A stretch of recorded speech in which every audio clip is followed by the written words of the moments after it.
Hello, Dawn here from Dawn's Inspirations. I wanted to share a project that the ladies made at my recent weekend craft retreat. I run one every year, and every year I do what's called a DIY class. So in the DIY class, they don't have a tutor.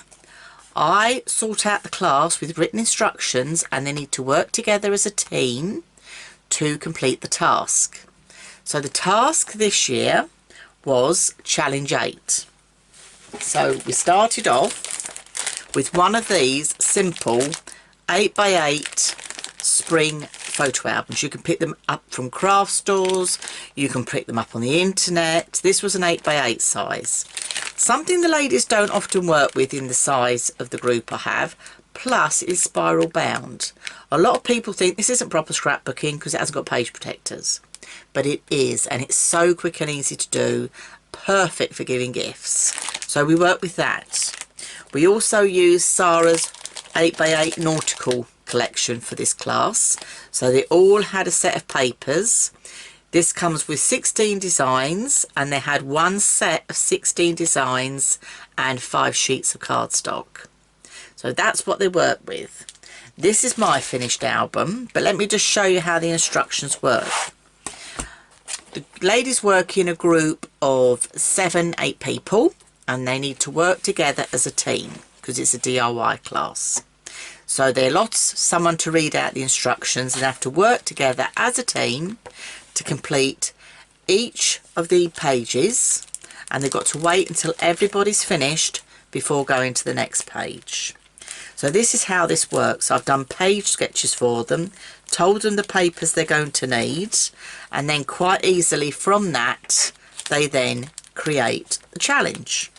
And they all completed it in the allotted time, with time spare to do all their die cutting.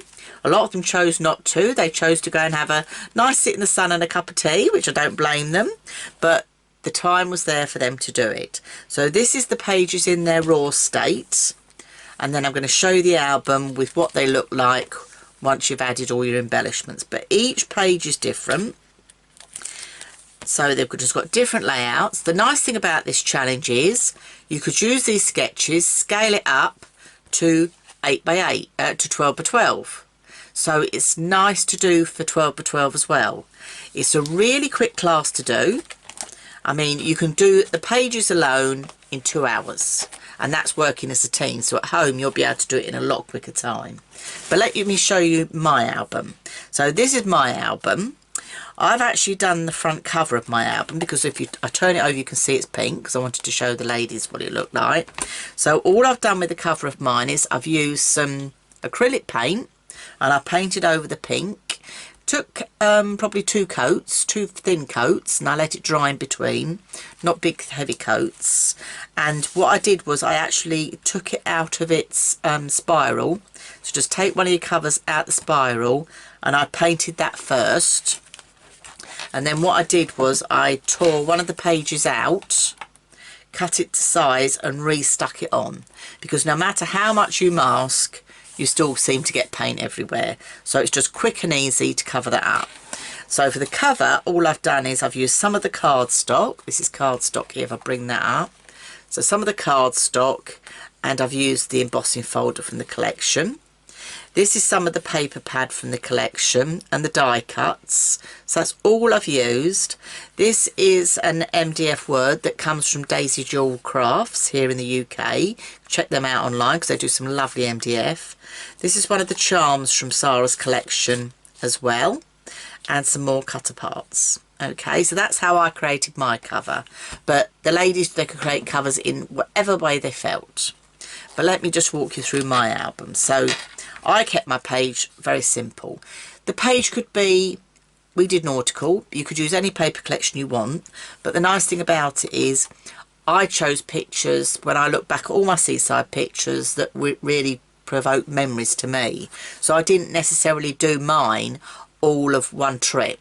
I've sort of used over the years different images, so just things that have provoked me.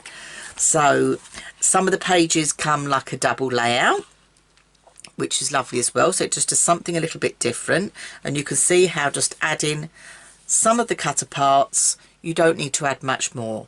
There's plenty of space for titles if you want to add titles, and behind some of these, because they're 3D, you can quite easily add tags for journaling. The choice is yours. If you're doing it all from one event, you could just write on the front what the event was, what the year was, and just put your pictures in like a traditional photo album quite easily. These are all some of the die cuts again used here. Okay, so again, this is a double page spread, but could quite easily be 2 single pages. And then again, just different ways of doing really quick and simple layouts with few supplies. As I said, 16 sheets of 8x8 and 5 sheets of cardstock. But look how quickly this has come together. I've still got some cardstock left, so I'm going to probably squeeze a couple of more pages out. But the challenge was 8. So it was 8x8 scrapbook layouts using 8x8 paper in the class. So this was the challenge. You too can join in at home. I'm going to leave the link below. Pop over to my website, sign in, and you can download the PDF instructions that go with this. So you'll have all the sketches, so you too could do your Challenge 8 at home. And don't forget as well, you could scale it up and do it as 12 by 12s. So if you fancy giving this a go, check out the link below, sign into my website, and you can download the PDFs to create your own Challenge 8 album using any papers you like. So I'm Dawn from Dawn's Inspirations. Have a go, make a quick gift, make memories, get them into albums, get those photos off your phones.